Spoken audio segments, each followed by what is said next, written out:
Hello friends, my name is Pankaj Vaishnav and we are understanding chapter 4 of geography that is agriculture. तो इस chapter में अभी तक हम क्या क्या समझ चुके हैं। हमने समझा एग्रीकल्चर के बारे में कुछ बेसिक बातों को, इंडिया कैसे एग्रीकल्चरली इंपॉर्टेंट कंट्री है इसको जाना, और इंडिया में होने वाली different type of farming practices के बारे में बात की।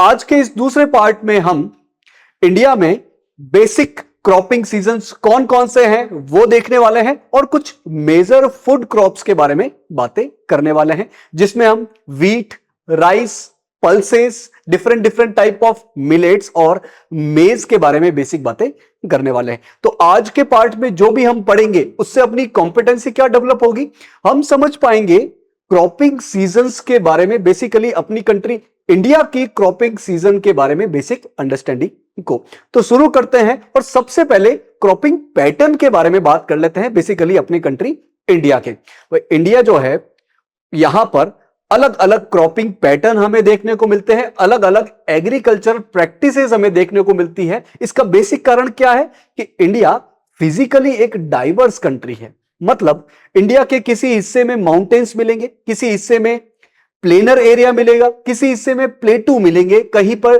डेजर्ट एरिया है। वहीं अलग अलग पार्ट में अलग अलग टाइप की सॉइल है, अलग अलग टाइप की क्लाइमेट है। मतलब इंडिया जो है वो एक फिजिकली डाइवर्स कंट्री है। इसी की वजह से यहां पर हमें different type of cropping pattern और अलग अलग टाइप की एग्रीकल्चर प्रैक्टिसेस देखने को मिलती है। साथ ही इंडिया में कल्चरल प्रैक्टिस भी अलग अलग है, अलग अलग पार्ट में। इसीलिए भी हमें क्रॉपिंग पैटर्न और एग्रीकल्चर प्रैक्टिस डिफरेंट टाइप की देखने को मिलती है डिफरेंट पार्ट में। इसीलिए इंडिया में अलग अलग टाइप की हमें क्रॉप्स देखने को मिलती है, जैसे कि अलग अलग टाइप की food crops, fibre crops. Fibre crops मतलब वो क्रॉप्स जिनसे हम फाइबर का प्रोडक्शन करते हैं, जैसे कि कॉटन हो गया, जूट हो गया। इसके अलावा अलग अलग वेजिटेबल्स का प्रोडक्शन भी बहुत ज्यादा होता है और अलग अलग टाइप की वेजिटेबल्स का अलग अलग एरिया में प्रोडक्शन होता है।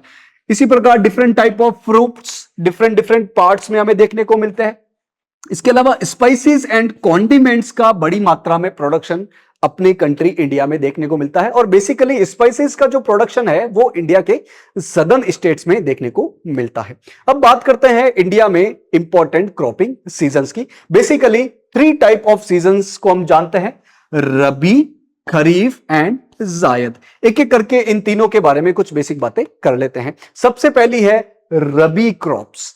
रबी क्रॉप्स में basically wheat, peas, mustard and grams ये फसलें आती है। और इन क्रॉप्स को, इन फसलों को हम मेनली विंटर सीजन में सोन करते हैं। बेसिकली अक्टूबर, नवंबर, दिसंबर इसमें हम सोन करते हैं और अगले साल अराउंड अप्रैल, मई, जून में इसको हार्वेस्ट करते हैं। यानी कि इन्हें विंटर सीजन में सोन किया जाता है और अगले साल समर सीजन में इसे काटा जाता है।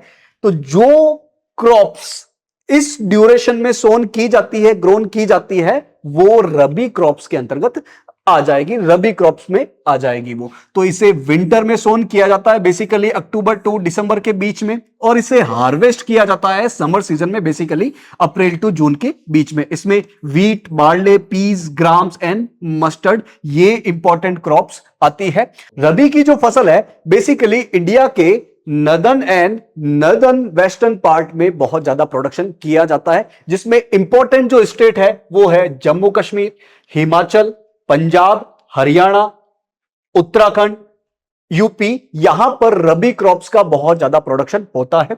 जम्मू कश्मीर जो है वो एक यूनियन टेरिटरी है, इस बात का आप ध्यान रखिएगा।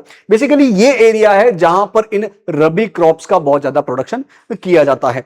रबी क्रॉप्स के लिए विंटर में होने वाली रेनफॉल, जिसे हम मावट कहते हैं, वो बहुत ज्यादा हेल्पफुल होती है। और रबी क्रॉप्स में भी वीट क्रॉप के लिए बहुत ज्यादा इंपॉर्टेंट होती है विंटर में होने वाली रेनफॉल। ये विंटर में रेनफॉल क्यों होती है? विंटर में rainfall basically western temperate cyclone की वजह से होती है, जो कि मेडिटेरियन सी से आने वाला एक साइक्लोनिक स्टॉर्म है, जो कि इंडिया के north and north western part में बहुत ज्यादा बारिश करता है विंटर के ड्यूरेशन में। तो विंटर में होने वाली रेनफॉल जिसे हम मावट कहते हैं वो रबी क्रॉप्स के लिए बहुत फायदेमंद होती है। साथ ही ग्रीन रिवॉल्यूशन की वजह से भी रबी क्रॉप का प्रोडक्शन बहुत ज्यादा हुआ है और बेसिकली वीट नामक क्रॉप का प्रोडक्शन बहुत ज्यादा हुआ है। ये ग्रीन रिवॉल्यूशन क्या होता है? 1960s 70s में इंडिया में बेसिकली वीट और राइस की बहुत ज्यादा कमी आ गई थी और वीट और राइस के लिए हम दूसरे देशों पर बड़ी मात्रा में डिपेंडेंट थे। इस डिपेंडेंसी की वजह से बहुत सारी प्रॉब्लम्स हमको फेस करनी पड़ रही थी। तो इस प्रॉब्लम के सॉल्यूशन के लिए हमने किया ग्रीन रिवॉल्यूशन, मतलब वीट और राइस का बहुत ज्यादा प्रोडक्शन। कैसे किया? हमने different type of modern inputs का यूज किया। हम high yielding variety of seeds लेके आए, हमने फर्टिलाइजर पेस्टिसाइड्स का बहुत ज्यादा यूज किया, हमने इरिगेशन फैसिलिटी को बहुत ज्यादा बढ़ाया, मशीनरी का यूज किया। इसके माध्यम से हमने वीट और राइस के प्रोडक्शन को बहुत ज्यादा बढ़ाया, जिसे बोला जाता है ग्रीन रिवॉल्यूशन। और ग्रीन रिवॉल्यूशन में इंपॉर्टेंट नाम आता है एक एग्रीकल्चर साइंटिस्ट का, जिनका नाम है MS स्वामीनाथन जी। तो ग्रीन रिवॉल्यूशन की वजह से रबी क्रॉप्स, बेसिकली वीट क्रॉप्स का बहुत ज्यादा प्रोडक्शन हमें देखने को मिलता है। The second season is kharif season, जिसमें बेसिकली पैडी यानी कि rice, different type of millets and मेज, कॉटन और जूट, ये क्रॉप्स आती है।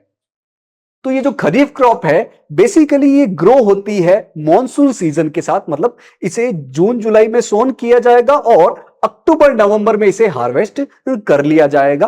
तो मॉनसून के ड्यूरेशन वाली कौन सी सीजन है?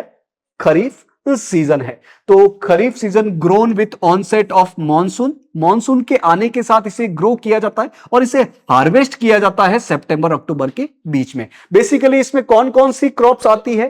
पैडी यानी कि राइस, मेज आती है, ज्वार, बाजरा यानी कि मिलेट्स आते हैं। इसके अलावा कॉटन, जूट, ये जो फाइबर क्रॉप्स है वो आती है, ग्राउंडनट हो गया, सोयाबीन हो गया और डिफरेंट टाइप ऑफ पल्सेस भी इसी खरीफ क्रॉप के अंतर्गत आ जाएगी। खरीफ क्रॉप में सबसे इंपॉर्टेंट क्रॉप है राइस, जो कि इंडिया की सबसे इंपॉर्टेंट फूड क्रॉप के अंतर्गत आ जाती है। तो राइस का प्रोडक्शन बेसिकली कौन कौन से एरिया में, कौन कौन से स्टेट में होता है? सबसे ज्यादा राइस का प्रोडक्शन होता है वेस्ट बंगाल में। इसके अलावा यूपी, बिहार, असम, नीचे उड़ीसा, आंध्र प्रदेश, तेलंगाना, महाराष्ट्र, केरल, तमिलनाडु, ये इंपॉर्टेंट राइस ग्रोइंग स्टेट है।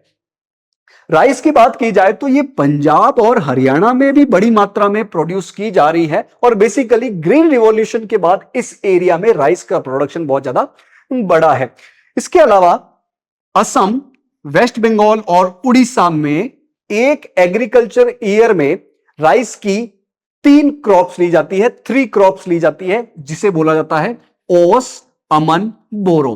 तो आपसे कोई पूछे ओस, अमन, बोरो क्या है? तो ओस, अमन, बोरो राइस की 3 क्रॉप्स है जो कि एक एग्रीकल्चर ईयर में ही ली जाती है और बेसिकली असम, वेस्ट बंगाल और उड़ीसा इन स्टेट्स में ली जाती है। थर्ड सीजन इज जायद। तो जायद में बेसिकली वो क्रॉप्स आती है जिसमें बहुत ज्यादा वाटर हमें मिलता है, जैसे कि खरबूजा हो गया, तरबूजा हो गया, खीरा हो गया, ककड़ी हो गया। ये जायद सीजन में जायद क्रॉप्स के अंतर्गत आती है और बेसिकली एक छोटा सा सीजन होता है जो कि रबी सीजन और खरीफ सीजन के बीच में आ जाता है और बेसिकली ये समर सीजन में आने वाली क्रॉप्स है। तो ये एक शॉर्ट सीजन है ड्यूरिंग दी समर्स और ये रबी और खरीफ सीजन के बीच में आती है। इसमें watermelon, muskmelon, cucumber, vegetables, fodder crops ये ग्रो की जाती है। बेसिकली वो क्रॉप्स जिसमें वाटर हमें ज्यादा देखने को मिलता है। इसके अलावा एक और क्रॉप है सुगर केन। तो सुगर केन बेसिकली खरीफ क्रॉप में आ जाएगी, लेकिन इसको ग्रो करने में अराउंड 1 साल, एग्जैक्ट बोला जाए तो अराउंड 14 मंथ का समय लग जाता है। तो ये थी रबी, खरीफ और जायद सीजन। रबी, खरीफ और जायद क्रॉप्स भी जिन्हें कहा जाता है, जो कि इंपॉर्टेंट इंडिया की 3 इंपॉर्टेंट सीजन है। अब इंडिया की, अपने कंट्री इंडिया की कुछ मेजर क्रॉप्स के बारे में बात कर लेते हैं। तो मेजर क्रॉप्स में आ जाएगी राइस हो गया, वीट हो गया, मिलेट्स जिसमें हम बाजरा, ज्वार, रागी इनको पढ़ने वाले हैं, डिफरेंट पल्सेस हो गई। इसके अलावा हम sugarcane, oilseeds, tea, coffee, कुछ दूसरी फूड क्रॉप्स है, इनको भी पढ़ने वाले हैं, और कुछ नॉन फूड क्रॉप जिसमें हम कॉटन और जूट, इनकी बात करने वाले हैं। तो आज के पार्ट में हम राइस, व्हीट, मिलेट्स, पल्सेस, इनकी बेसिक बातें समझने वाले हैं। तो इंडिया के डिफरेंट डिफरेंट पार्ट में डिफरेंट डिफरेंट फूड और नॉन फूड क्रॉप ग्रो की जाती है।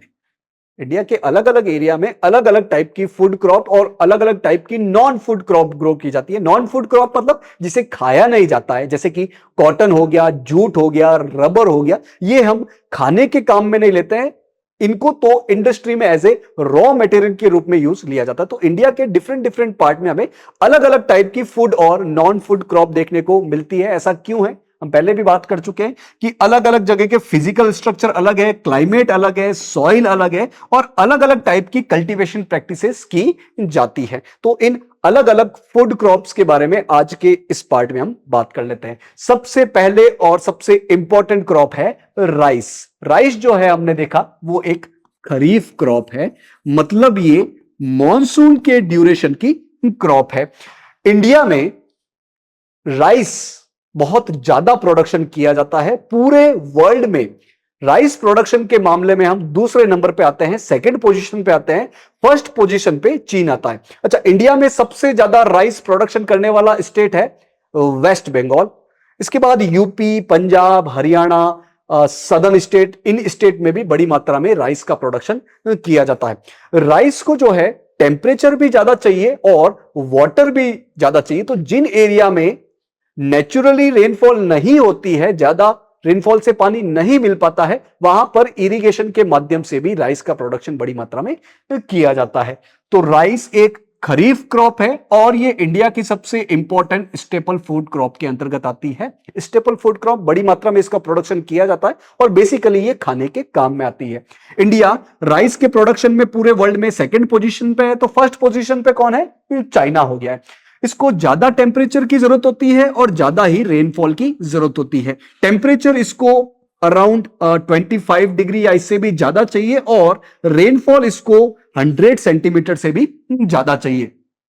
मेजरली ये उन एरिया में प्रोड्यूस की जाती है जहां पर एलुवियल सॉइल ज्यादा होती है। एलुवियल सॉइल मतलब वो सॉइल जो कि रिवर्स लेके आती है। तो जो नॉर्थ इंडिया और नॉर्थ ईस्टर्न इंडिया के प्लेनर एरिया है, साथ ही जो कोस्टल एरिया है और डेल्टाइक रीजन, डेल्टाइक रीजन मतलब कि रिवर ओशन में गिरने से पहले अपने साथ लाई गई सेडिमेंट्स को जहां पर डिपॉजिट कर देती है, वो डेल्टा वाला एरिया हो गया। तो डेल्टा वाले एरिया में एलुवियल सॉइल बहुत ज्यादा होती है, तो वहां पर राइस का प्रोडक्शन बहुत ज्यादा किया जाता है। जहां पर रेनफॉल कम होती है वहां पर इरिगेशन के माध्यम से भी राइस का प्रोडक्शन किया जाता है, जैसे कि पंजाब हो गया, हरियाणा हो गया, यूपी हो गया, राजस्थान के कुछ पार्ट्स हो गए, यहां पर भी राइस का प्रोडक्शन किया जाता है। और एग्रीकल्चर के लिए पानी बेसिकली ग्राउंड वाटर से निकाला जाता है, ट्यूबवेल के माध्यम से या फिर कैनाल इरिगेशन से भी क्रॉप, इस राइस क्रॉप का प्रोडक्शन किया जाता है। नेक्स्ट क्रॉप है इंडिया की second most important crop, that is wheat. तो व्हीट एक रबी क्रॉप है, यानी कि इसे सोन किया जाता है विंटर में और इसे हार्वेस्ट किया जाता है अगले साल समर में। व्हीट को ठीक ठाक रेनफॉल की यानी कि ठीक ठाक मीडियम वाटर की जरूरत पड़ती है, टेम्परेचर भी इसको ठीक ठाक चाहिए क्योंकि ये तो विंटर की क्रॉप है। व्हीट के मामले में नंबर 1 पे है उत्तर प्रदेश, इसके अलावा पंजाब हो गया, हरियाणा हो गया, राजस्थान हो गया, यहां पर भी व्हीट का प्रोडक्शन बड़ी मात्रा में किया जाता है। और व्हीट जो है बेसिकली कंज्यूम की जाती है इंडिया के नॉर्थ और नॉर्थ वेस्टर्न पार्ट में। तो व्हीट जो है वो second most important cereal crop है। ये मेन फूड क्रॉप है इंडिया के नॉर्थ एरिया में और नॉर्थ वेस्टर्न एरिया में। इसको कूल ग्रोइंग सीजन चाहिए। भाई हमने देखा कि इसको ग्रो कब किया जाता है, इसको सो कब किया जाता है, विंटर सीजन में, यानी कि इसकी रिक्वायरमेंट है कि इसको कूल ग्रोइंग सीजन चाहिए। साथ ही इसको रिपनिंग के समय, पकने के समय ब्राइट सनशाइन चाहिए, तभी तो इसे हम अगले साल अप्रैल मई में जाके काटते हैं।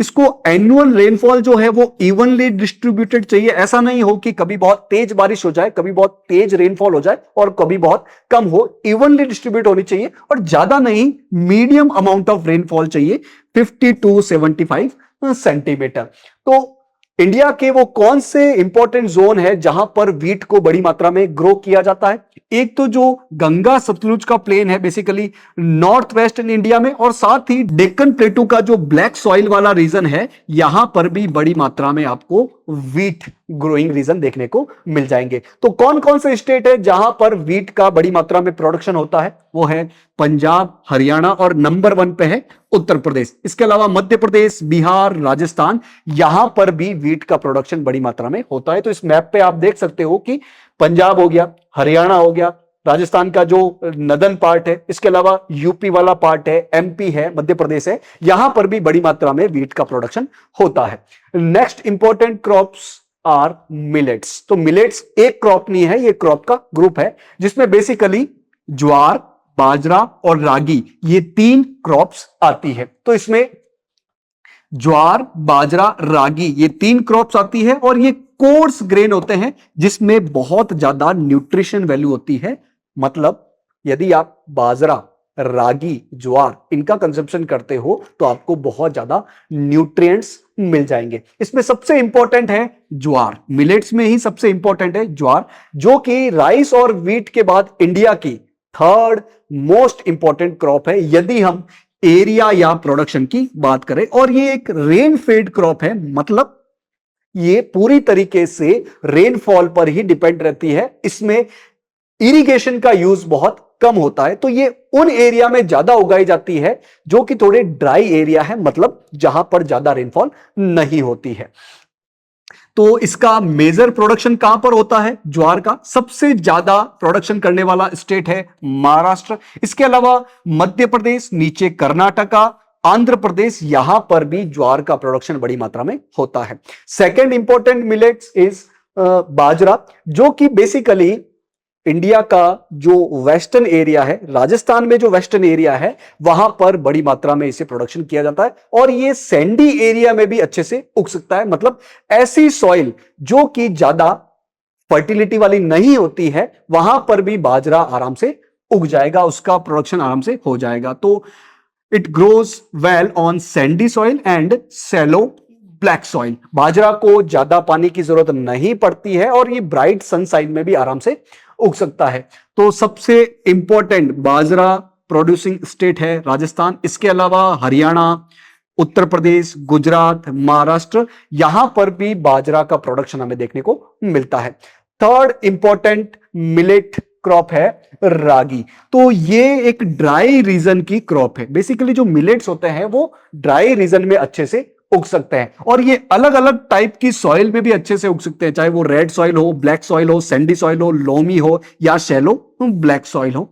साथ ही इसमें न्यूट्रिएंट की अमाउंट बहुत ज्यादा होता है। डिफरेंट डिफरेंट टाइप के न्यूट्रिएंट्स इसमें बहुत ज्यादा देखने को मिलते हैं।